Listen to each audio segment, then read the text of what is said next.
జగమంతా మనవారే అనుకుంటే పరులే లేరే.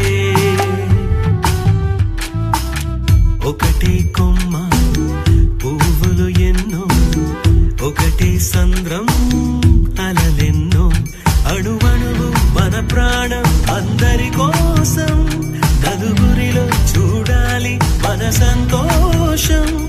ఈ మాటకు రూపం దీపాలే.